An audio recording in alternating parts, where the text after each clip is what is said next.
Bien, comenzamos entonces preguntándonos qué es un punto ordinario y qué son puntos singulares. Entonces, quiero comentarles que todo esto sucede en el contexto de una ecuación diferencial ordinaria de orden 2, como esta que vemos aquí. Es una ecuación ordinaria de orden 2 lineal y homogénea. Podemos identificar que hay unos coeficientes que acompañan, oígase bien, a las derivadas de la variable dependiente. Aquí la variable dependiente sería y las independientes serían las x. Por lo tanto, esas independientes serían los coeficientes que dependen de x, son funciones que dependen de x y que acompañan a los términos de las derivadas de la variable dependiente. No solamente a los de la derivada, sino también al término propio de la variable dependiente, que es el que vemos aquí como y. Entonces los coeficientes serían a sub 2 de x que multiplica y segunda, más a sub 1 de x que multiplica y primera, más a sub 0 de x que multiplica a y. Pues esto lo podemos reescribir usando un poco de álgebra y podemos dividir toda la expresión por el término a sub 2 de x. Entonces, si nosotros dividimos toda nuestra expresión anterior por a sub 2 de x, teniendo presente que a sub 2 de x debe ser distinto de 0, observamos que podemos obtener estas expresiones. Simplificando un poco, entonces, nuestra ecuación diferencial de orden 2 lineal homogénea se puede reducir a esta expresión que nosotros vemos aquí, quedándome libre el término y segunda más el coeficiente que acompaña a y primera sería un cociente entre funciones que dependen de x, a sub 1 de x y a sub 2 de x. Lo mismo va a suceder con el término que acompaña a nuestra variable dependiente y, cuyo coeficiente sería un cociente entre funciones de x, a sub 0 de x y a sub 2 de x. Pero nosotros podemos reescribir esos coeficientes de tal forma que sean muy fáciles de manipular. Así que a sub 1 de x partido entre a sub 2 de x lo podemos hacer igual a la función p que depende de x, una función p de x, como vemos aquí. Lo mismo va a suceder con el siguiente coeficiente, que es a sub 0 de x sobre a sub 2 de x, lo podemos hacer igual a una función q que depende de x, que hemos denominado q de x. Bien, entonces, teniendo ya nuestra ecuación con esas condiciones, tenemos la forma general de una ecuación de segundo orden lineal homogénea, que es la que podemos ver aquí o identificar en esta estructura. La estructura sería y segunda más p de x por y primera más q de x por y igual a 0. Así que esa es nuestra forma general o nuestra estructura para nuestra ecuación de segundo orden lineal homogénea. Y es aquí donde viene la parte interesante. Cuando hablamos de puntos ordinarios y puntos singulares, resulta que en nuestra estructura p de x y q de x son funciones que dependen de x. Así que si esas funciones, óigase bien, que dependen de x pueden expresarse mediante series de potencia, se dicen que son funciones analíticas. Cuando una función es analítica, cuando puede expresarse o puede representarse como una serie de potencias.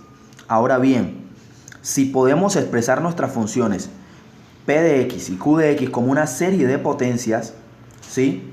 Y esa serie de potencias está centrada en el punto A, pues nosotros vamos a decir que en los puntos donde admitan desarrollos en series de potencia serán considerados puntos ordinarios.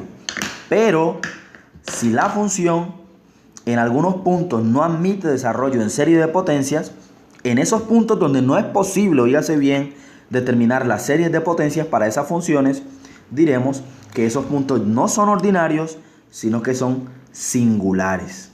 Vamos a mirar unos cuantos ejemplos para que podamos determinar puntos singulares y puntos ordinarios. Bien, en este ejemplo nos piden hallar los puntos ordinarios y singulares de esta ecuación diferencial que tenemos aquí. Entonces lo primero que debemos hacer es darle esta estructura que nosotros ya conocemos. Entonces la estructura es y segunda más p de x por y primera más q de x por y igual a 0. Entonces debemos darle esta estructura, y para darle esa estructura, que es la forma estándar de una ecuación diferencial lineal homogénea de segundo orden, lo que debemos hacer es dividir por la expresión o coeficiente que acompaña a la variable de mayor derivada.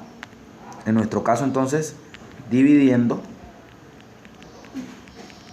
vamos a dividir todo entre la expresión x cuadrado menos 4. Entonces vamos a hacer eso. Entonces me quedaría x al cuadrado menos 4 dividido entre x al cuadrado menos 4. Y esto multiplicado por y segunda más 2x dividido entre x al cuadrado menos 4 multiplicado toda esta expresión por y primera, ¿sí?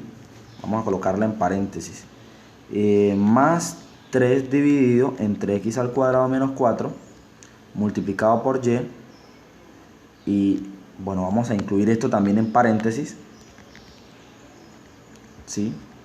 En paréntesis, que indica que se está multiplicando, a pesar de que el coeficiente es una división, está multiplicando a mi variable dependiente y esto es igual 0 dividido pues esa expresión, considerando que x cuadrado menos 4 debe ser distinto de 0, ¿no? Hay que considerarlo para poder hacer estas divisiones. De lo contrario, se me anularía el denominador y no podría hacer esa división. Por lo tanto, hay que tener en cuenta esa consideración. Entonces, aquí vamos a cancelar términos que son semejantes. Se pueden cancelar. Me quedaría entonces y segunda más 2x sobre x al cuadrado menos 4 por y prima, ¿sí? Esto en paréntesis, más 3 sobre x al cuadrado menos 4 por y igual a 0. Bien, ¿qué debemos tener en cuenta o qué debemos considerar? Debemos identificar quién es, a la luz de esta forma estándar, quién es el término p de x. Si nosotros comparamos, este sería nuestro término p de x, que es el que acompaña a la derivada de primer orden de mi variable dependiente, y este sería q de x, una función que depende de x, que acompaña a la variable dependiente y. Por lo tanto, p de x es igual a 2x sobre x al cuadrado menos 4 y q de x es igual a 3 sobre x al cuadrado menos 4. Hay que tener en cuenta que en el caso de los polinomios, como es el caso que tenemos aquí, siempre en los polinomios es así. Entonces los términos, óigase bien, que anulan el denominador serán considerados puntos singulares. Voy a repetir esto otra vez. Entonces voy a escribirlo como una nota. En los polinomios, los términos que anulan el denominador, voy a sacar una hoja más aquí, el denominador, o también se puede decir que las raíces del polinomio, que es lo mismo, los términos que anulan el denominador, son considerados puntos singulares. Todo otro punto distinto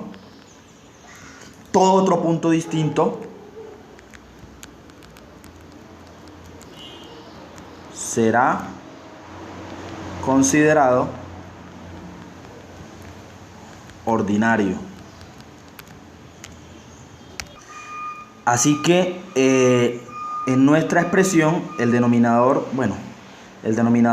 ya sabemos, voy a escribir nuevamente p de x, es 2x sobre x al cuadrado menos 4 y q de x es 3 sobre x al cuadrado menos 4. El denominador es el mismo, así que siendo x al cuadrado menos 4 y lo igualamos a 0 para buscar cuáles son esos puntos que lo anulan, entonces x al cuadrado es igual a 4, de donde la solución sería x es igual a más o menos raíz cuadrada de 4, que nosotros sabemos que sería más o menos 2.